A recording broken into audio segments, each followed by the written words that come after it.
This episode is brought to you by Certiflat weldtables.com.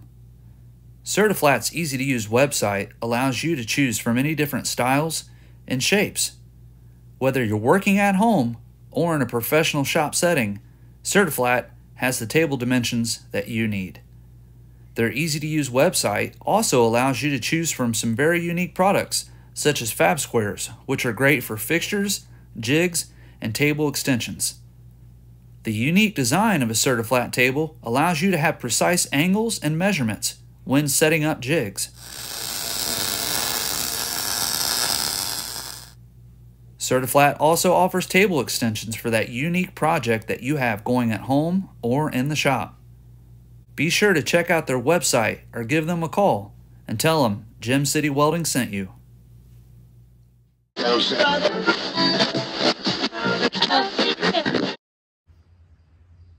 Hey, welcome back to the channel. Billy, Gem City Welding. Cut.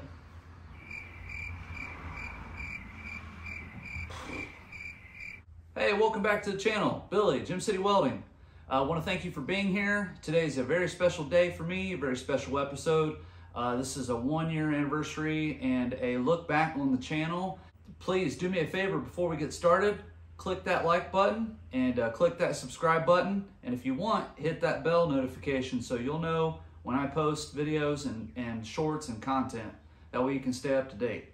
So yeah, like I said, first things first, it's been 1 year and I'm so proud of that accomplishment.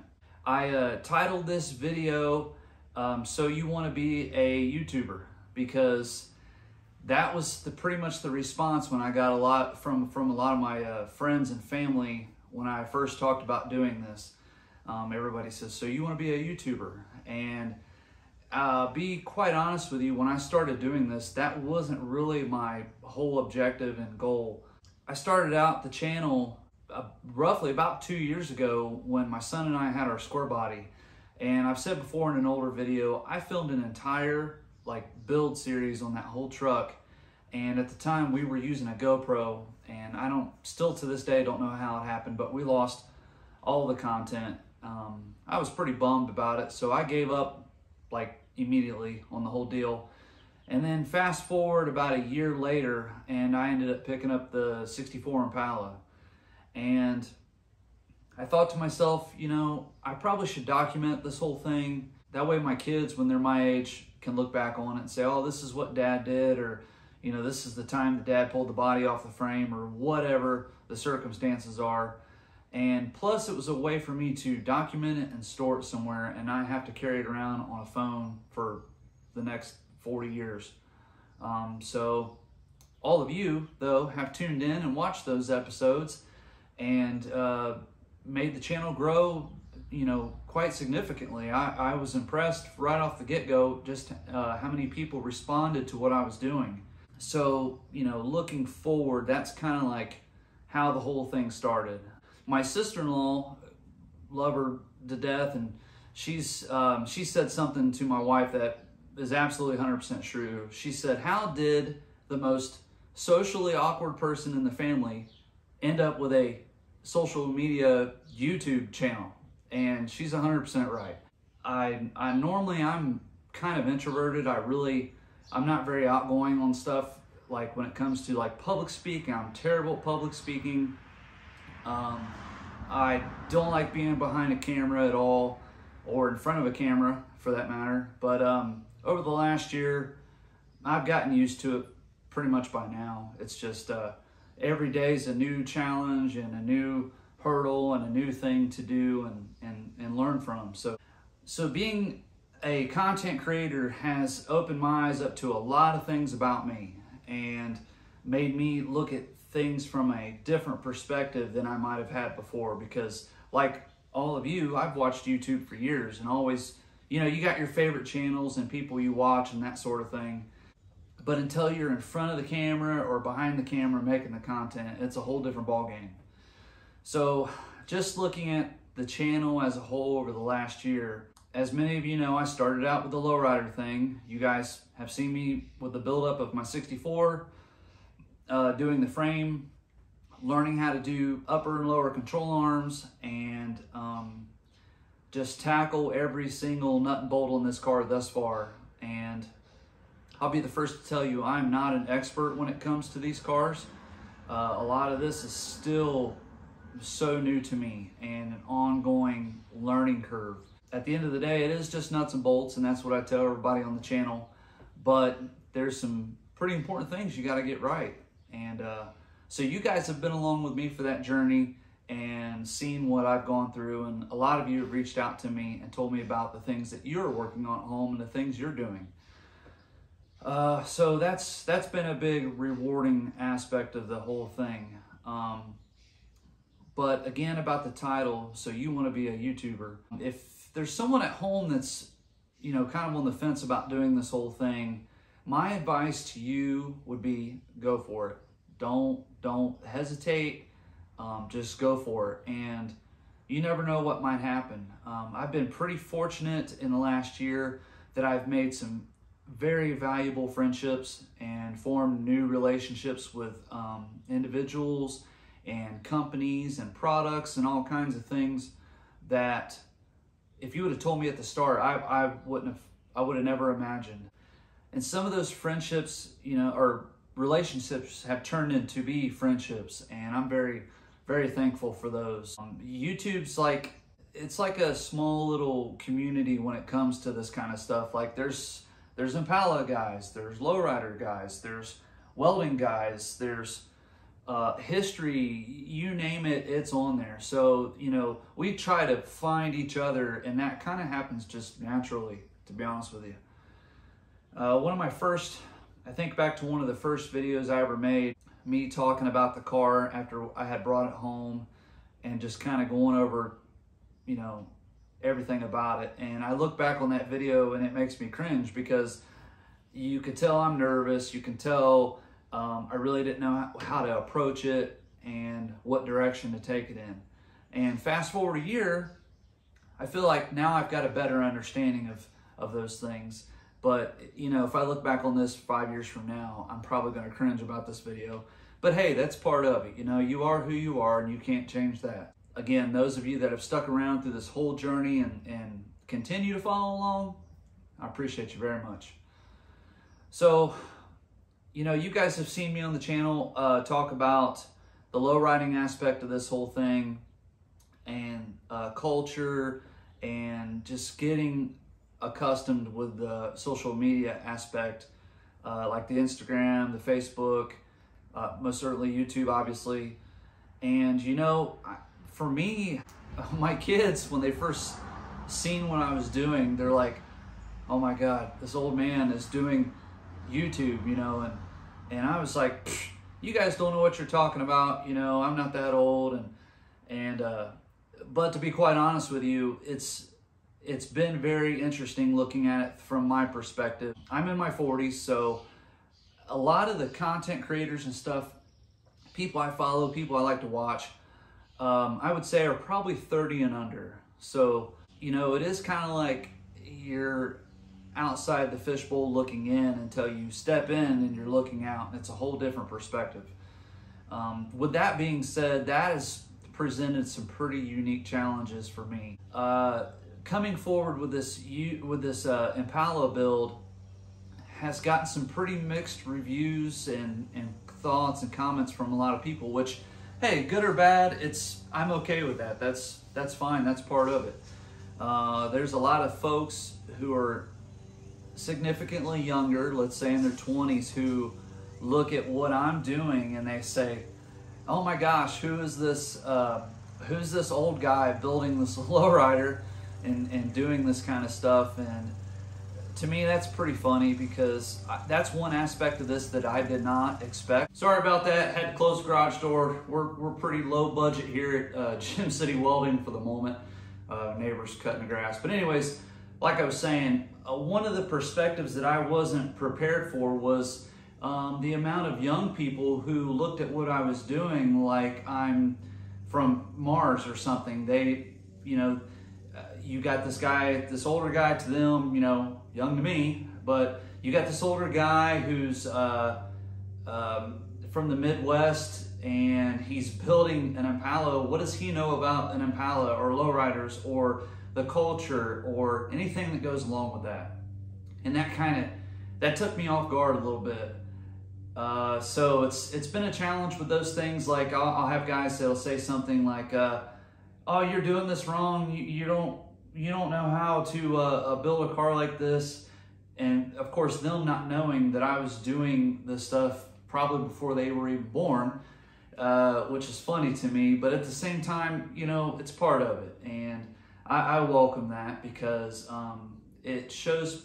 I think it shows people that I'm the real deal. It's not something like I'm just, you know, you fake it till you make it. This stuff has been a part of my life, and I'm pointing to the car now. I know you can't see it, but this stuff's been a part of my life for a very, very long time.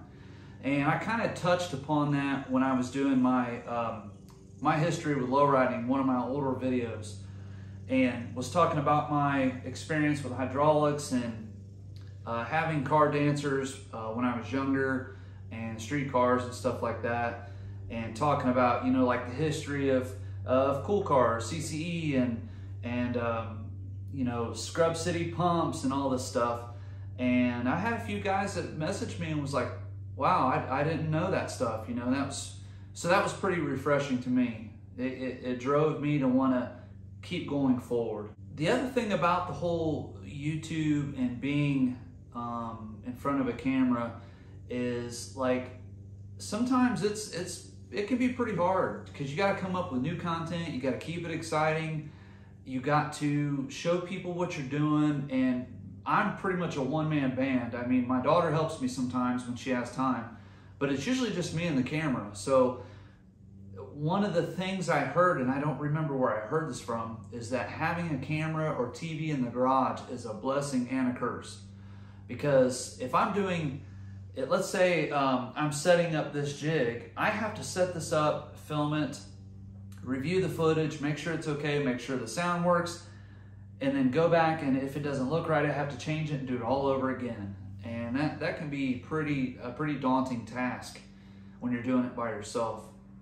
So I know some of the content's like long-winded and over, you know, explaining of things, but the flip side of that is I'll have somebody that'll message me and say, "Oh man, you left out the most important part. I needed to see what size bolt was in that cross member." And I'm like, man, you know, it's hard to get everything and make everybody happy, but I try my best.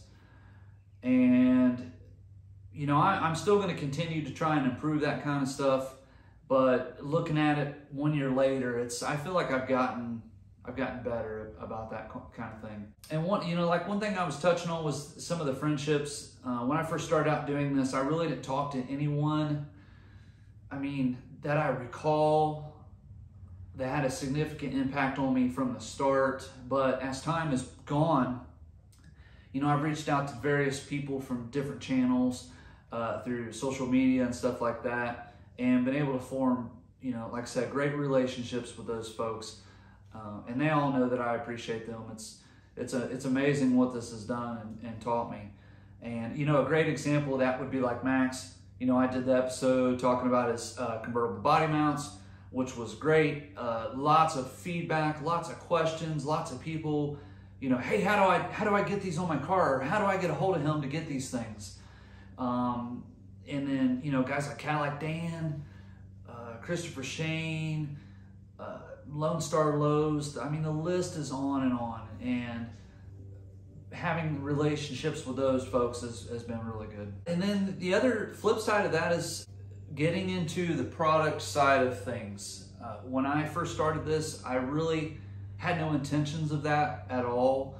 But as the channel has grown and more and more folks are checking out what I'm doing and sticking around and seeing what I'm doing in the future, working with companies and using products that are really important to me that make my life easier and my jobs easier here in the shop has been pretty awesome. So, you know, one of the big ones is right here, and those guys were great stepping forward and helping me out in the way they did. And as far as like the shop goes, so like I'm in my, you know, my home garage, everybody knows that. It's very small. I've tried my best to update some things with, like, you know, getting new tooling and making it so that it's easier to film things, and I'm not struggling trying to find a tool for 20 minutes when I have it in a dedicated space and can go and just grab it and get back to filming. There's a lot of that stuff that goes into this that I don't think people realize. And so trying to make the shop space more film friendly has been a bit of a challenge, because this is basically, they call this a 2-car garage, but it's really a car and a half. It's pretty cramped. I mean, my workspace is pretty small, but I do what I can with it. I have looked at other avenues, like locations, trying to find a place that I thought might work for me. I'll share a picture of that. And ultimately, I decided against it. The timing wasn't right. And you know, that may never happen. This works for me right now, but as I take on bigger projects and things, space is at a premium. So I have to keep that in mind when making content. The other thing is, like, editing. I'm terrible at editing, as some of you probably know from watching videos, but I try my best. The challenges with that are, I'm not very tech savvy, so like I can barely use my phone or my iPad to make this stuff, just because for me, it's, you know, like my generation, I don't know, I just really never kind of gravitated towards that side of technology. It just was never my thing. So that's been a big hurdle trying to learn to do that on the channel. So yeah, one of the things that goes along with that is the teaching side of this whole thing, this whole program that I have going here. I've discovered that I love to teach people. I think that's really rewarding, that, you know, if you have a skill set and a mindset that you can pass that knowledge on to someone. And I don't really agree with the idea that those that teach can't do. I think that's absurd, because I don't care if you spend a day or a lifetime doing something, you're going to learn at least one thing with both, you know. And I feel like even if it's only that one day, that's something that you can teach somebody, saying, hey, I did this job for 12 hours, but I learned this today. And that can be applied to that person and what they're doing. But so the teaching aspect of the YouTube channel has been amazing for me.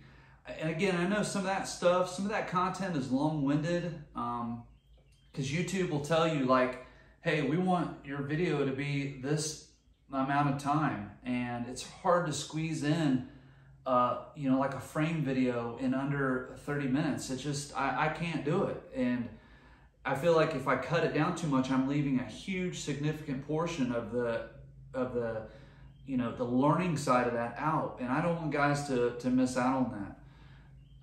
Even though I may not be doing it exactly like everybody else would be doing, because there's many different ways to do this stuff, but I feel like I have something to teach, and I'm glad that people, you know, have been able to learn from me, especially with like the welding side. I know that's not what draws most of you into the channel, and that's okay.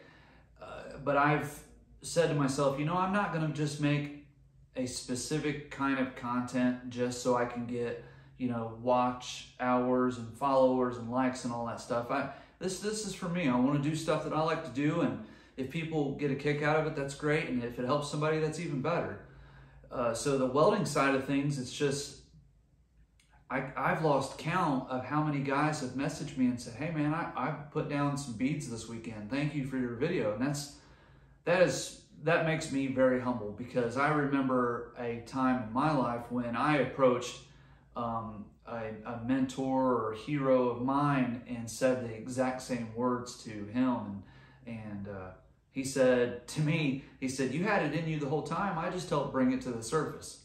And I remember that, and I think about it often, and I think about it when I'm making these videos. And I hope that somebody feels that way about what they're learning from me, and they can, you know, and pass that on to someone else.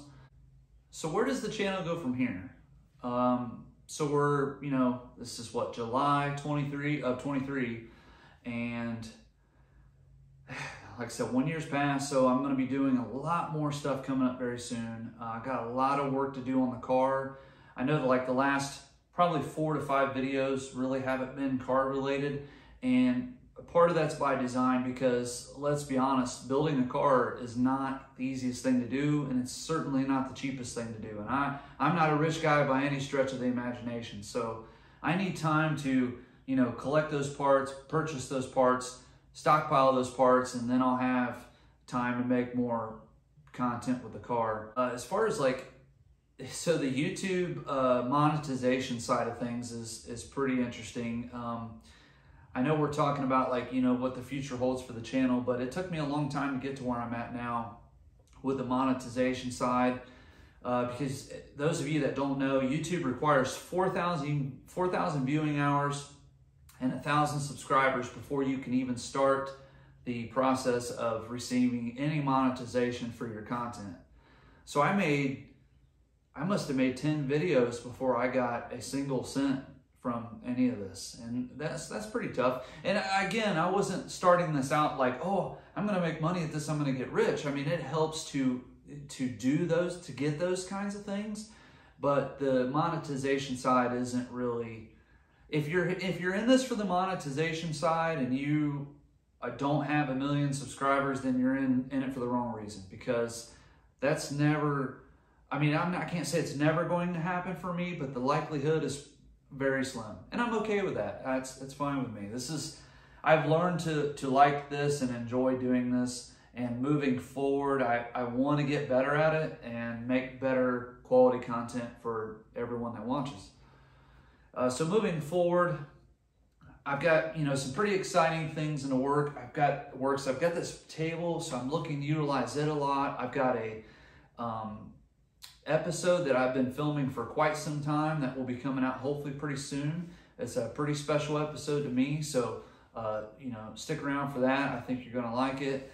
And then I've got some very, very, very exciting news that I will elaborate more on pretty soon, but I've had a very special individual and company who stepped up to help out the channel in a big way. So that's coming very soon. I wish I could say more, but I just can't. So stay tuned for that. And I'm looking forward to making some pretty big headway on this car. I've had some changes recently with some stuff that I have going on in my life concerning the build of this car. And moving forward, it's I'm just gonna have to take my time and do it right. I don't want to rush it for the sake of the channel, because I don't want to compromise, you know, the quality of work that I'm doing, or you know, I don't want to let myself down in the long run when it comes to doing this right. And because this is probably the only time in my life that I'm gonna, you know, build a car to this extreme, and I'm gonna have it for the rest of my life. So I want to do it right. So with that being said, stick around for some more exciting content. Obviously more tool reviews, more utilization of the welding aspect of things, because when I get into trunk pan, floor pan, I'm gonna be doing glass. I mean, all those things, yeah, so we're gonna be showing a lot of the tech side coming up pretty soon. And before I forget and leave you guys, those of you that have interacted with the channel, submitted questions, reached out to me, and you know, from other places around the country and around the world, that still blows my mind. That I know there's folks around the world that watch the channel, and I'm so thankful for each and every one of you. I mean that from the bottom of my heart. It's pretty amazing. Those of you that do those things, please keep doing those. I'll do my best to answer them. And I've said this before, if I'm out at an event and you see me at a show, stop and say, hey, you know, and I'll talk to you, and we can talk about your project or what I'm working on or whatever. That's actually happened quite a bit, and it caught me off guard the first couple of times it happened, where I had people stop me and was like, hey, you know, you're Billy from Gem City Welding, and it's so much fun. I really love that side of things. So I look forward to meeting some of you at those events and upcoming shows and whatnot. So please check out the Instagram, Facebook page, and if you're, you know, obviously you're here on YouTube, so you're seeing this, but again, hit that like, subscribe, and that bell notification for More content to come. Okay, so before we leave this episode, I'm going to do a couple different things. I've got, I put out on the social media, I was asking viewer questions if anybody had anything for the channel, and I've actually got quite a few of those, more than I thought. So I'll go over some of those now, and if I mess up your name, my apologies. Again, I'm terrible with the name things, but the first one would be Bobo Cisse. My thoughts on the new handheld arc welder. So I'm going to post a picture, and I think this is what you're talking about. Hopefully I got it right. Anybody that's used one of these, feel free to chime in. My thoughts are just this. I've never used one. I'll be honest, I didn't even hear about this until you shared it with me. I don't know if it's a gimmicky kind of thing or if it's something that is supposed to be taken serious. If I'm looking at it from the technical side of things, the most important thing for me when I'm welding or looking for a welder or purchasing one is the duty cycle. Duty cycle would be how many minutes continuously you can weld out of, say, 10. So like if my Lincoln that I use at home that you guys have seen me do everything with, it has a 60% duty cycle. So that means I can run 6 minutes out of 10 continuously. This particular one that I'm showing in the picture, it only has a duty cycle of 20%. And I guess you can expect that from something that basically is a modified, it looks like a modified drill. It reminds me of the little 110 stick arc welders from back in the day that guys used to be able to get for $100. They were never really that good. But anyways, that would be my opinion about it. I'm sorry, brother, I've never used one, so I can't really speak from experience about that. But it seems like it's priced cheap enough that if you wanted to try, one at home, go for it. Let's see, T. Arbro, how is the air compressor working out? Have I used an air sander or grinders or impact air tools for that? So the air compressor that you guys seen on an earlier channel, it's been great. Total transparency though, I've only really used it for the plasma cutter. I haven't really put it through its paces with any air tools just because I simply don't have many of those.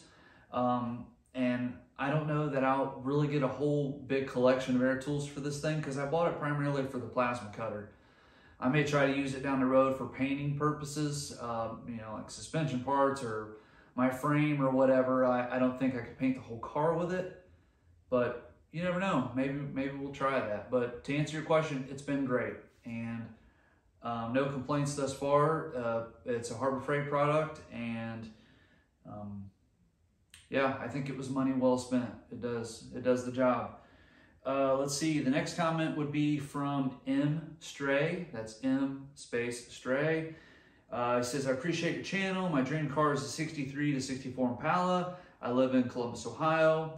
I have a lot of questions. Do you know of any shops in Ohio that do paint, hydro installs, frame reinforcements? Any information would be greatly appreciated. So, brother, that's a great question. Being from Columbus, you're about an hour, maybe an hour and a half from me. So, speaking of Columbus, I would say there's probably Collective Car Club up there. Nutter, search him. Jay Nutter, I think you can find him on Instagram. He does work up there. I don't know how much extensive work he does, but he's got a beautiful 64 rag, and I think he's putting a 57 rag together right now. But so he's with Collective Car Club. Hit him up in the Columbus area. And then coming down more towards Dayton, Cincinnati area, there's quite a few guys here that do those kinds of things. There's Bonafide Customs in Fairborn, Ohio. He can do pretty much anything you throw at him for the most part.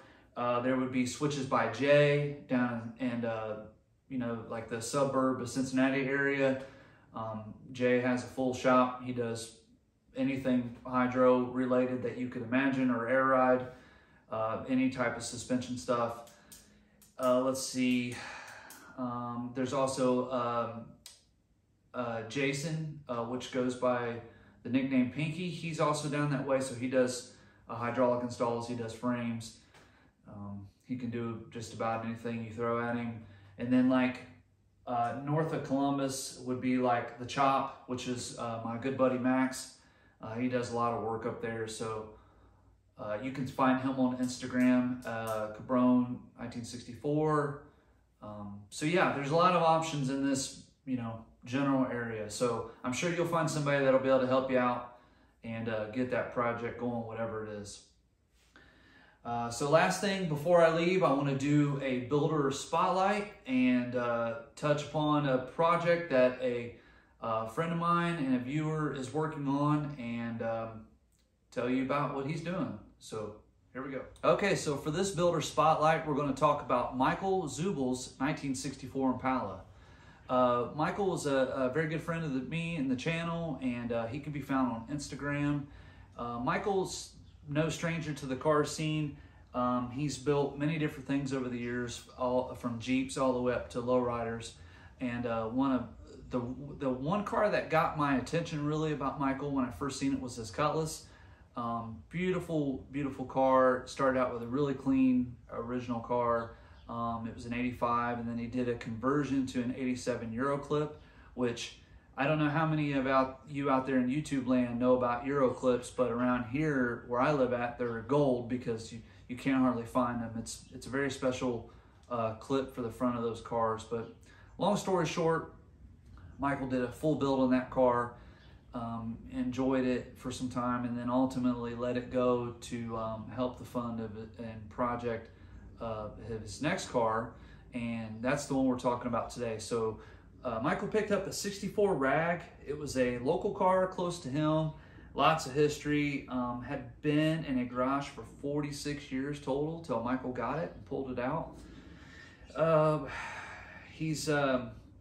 It's got a matching numbers 300 horse engine, but he's done a little bit of modifications to that to just make it more of a reliable performance engine. He's doing a full, basically like a rolling chassis. He's going to do a full frame reinforcement, make the car a really good driver, and he's wanting to do hydraulics and that sort of thing down the road. But he spent just about the last year. So he got this car right around Labor Day last year.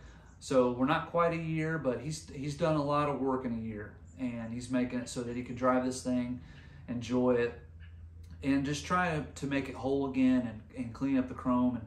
And his plans are, you know, doing paint and like I said, do the chassis and make it a really good quality driver, lowrider. And it's an absolutely amazing car. I'll show you guys some of those pictures.